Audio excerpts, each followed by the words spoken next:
इमरान खान साहब की रिहाई की तारीख आ गई है। वो तारीख क्या है और क्या वो वाकई रिहा होने वाले हैं? इसके अलावा बिलावल भुट्टो साहब ने कहा है कि अगर अदालत खान साहब को रिहा करे तो पीपल्स पार्टी को कोई एतराज़ नहीं होगा। तो व्लॉग का आगाज़ करते हैं जी। अस्सलाम वालेकुम, मेरा नाम खुर्रम फहद है। सबसे पहले बात करते हैं इमरान खान साहब की रिहाई की तारीख के हवाले से। और ये दावा कर रहे हैं वो यूट्यूबर्स जो खान साहब की तारीफ़ों में व्लॉग बनाते हैं, और उनका कहना है कि अगले कुछ घंटों में ही खान साहब की रिहाई होने वाली है। तो क्या वाकई ऐसा होने वाला है? क्या सच है? देखिए, इस हवाले से मैंने अपनी कुछ रिसर्च की है, तो ऐसी कोई कहानी नहीं है, बल्कि बहुत सारे ऐसे लोग हैं कि जो खान साहब का नाम इस्तेमाल करके झूठ फैला रहे हैं, और उनका मकसद सिर्फ व्यूज़ हासिल करना होता है, अपने आप को मशहूर करना होता है। तो वो झूठी खबरें जो है वो बना रहे होते हैं, फैला रहे होते हैं। देखिए, आज जो 190 मिलियन पाउंड्स के केस की समाअत तो है, लेकिन अगर खान साहब को ज़मानत उसमें मिल भी गई तो खान साहब के ऊपर एक केस नहीं है बल्कि 200 से ज़्यादा केस हैं। तो जब इस्टेब्लिशमेंट चाहेगी तभी खान साहब रिहा होंगे, और उसका जो पहला कदम होगा कि खान साहब माफ़ी मांगे 9 मई के हवाले से, क्योंकि GH को हमला केस और बाकी मामलात में इंक्वायरी भी चल रही है। फैज़ हमीद साहब भी गिरफ्तार हैं, और इस मामले में वीडियो सबूत हैं, बहुत ही पक्के सबूत हैं। तो जो मुफाहिमत का रास्ता निकालने के लिए खान साहब को झुकना पड़ेगा, और वो झुकने पे तैयार नहीं है, बल्कि खान साहब तो बहुत ही अकड़ दिखा रहे हैं। और देखिए, इनको पहले माफ़ी मांगना होगी, 9 मई का इकरार करना होगा, फिर इनके लिए कुछ रास्ते आसान होंगे।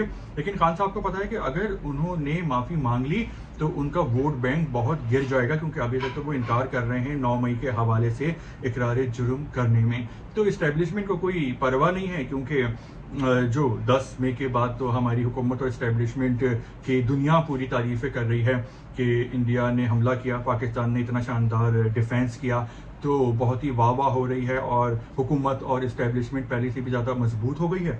खान साहब तो अपने सारे पत्ते खेल चुके हैं। ट्रम्प का भी इंतज़ार कर लिया, वो सदर बन गए, खान साहब को रिहा नहीं करवाया, एहतजाज का कॉल दे दी, धरने का बोल दिया, इस्लामाबाद में रेमिटेंस से मना कर दिया लोगों को, लेकिन लोग ही बाहर नहीं निकल रहे, क्योंकि लोग खुद ही डर गए कि वो बाहर निकलेंगे तो 9 मई में जो पकड़े हैं उनकी उस तरह पकड़ लिया जाएगा। अब तो सज़ाएं मिलना शुरू हो गई हैं, और बहुत सारे लोग PTI को छोड़ने भी वाले हैं, जो कि 25 से 50 सियासतदान हो सकते हैं, क्योंकि उनको डर है, उनको सज़ा मिल गई, नाअहल हो जाएंगे और सियासत से भी जाएंगे, और उनके लिए सियासत जो है वो बहुत ही ज़्यादा अहम है। तो मेरी खबर के मुताबिक खान साहब की रिहाई अनकरीब बिल्कुल भी नहीं होने वाली। हाँ, अगर वो 9 मई का इकरार कर लें तो फिर उनके लिए आसानियाँ होंगी, और ये मेरी खबर है। अब ये कितनी सही साबित होती है इसका फैसला अब वक्त करेगा।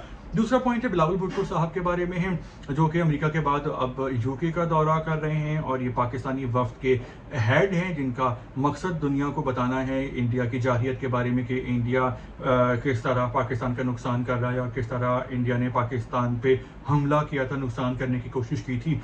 तो बिलावल भुट्टो ज़रदारी साहब का एक इंटरव्यू हो रहा था, तो पूछा गया खान साहब के बारे में, तो बिलावल भुट्टो साहब ने कहा कि अगर अदालत रिहा कर दे खान साहब को तो पीपल्स पार्टी को कोई एतराज़ नहीं होगा। तो बिलावल भुट्टो साहब हैं तो नौजवान या जवान, लेकिन वो बहुत ही ज़्यादा मेच्योर हैं, समझदार हैं, और सियासत उनके ब्लड में शामिल हैं। तो वो कोई नफ़रत की बात नहीं कर रहे, इंतकाम की बात नहीं कर रहे, बल्कि एक बड़े दिल की, खुले दिमाग वाले इंसान की बात कर रहे हैं।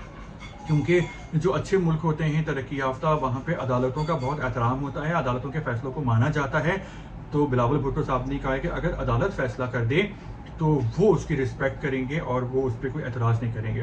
हालांकि इन्हीं अदालतों ने जो बिलावल भुट्टो साहब के नाना है जुल्फ़िकार अली भुट्टो साहब, उनको सियासी फांसी दी थी, पूरी दुनिया जानती है और मानती है, और अदालत ने बाद में खुद भी ढके छुपे अल्फाज में इस बात का इकरार किया था कि वो जो फैसला है वो बहुत ही कंट्रोवर्शियल है, और उस फैसले पे बहुत ही सवाल हैं। अपने ही बड़ों के और किए हुए फैसले पे जो है उसको गलत कहना काफ़ी मुश्किल होता है। तो लेकिन ये भी डिसीजन आ गया था कि हाँ, ये मामला जो है ये क्लियर नहीं है। तो लेकिन बिलावल भुट्टो साहब अदालत को रिस्पेक्ट कर रहे हैं, तो बड़ी बात है, एक पढ़े लिखे इंसान की निशानी है।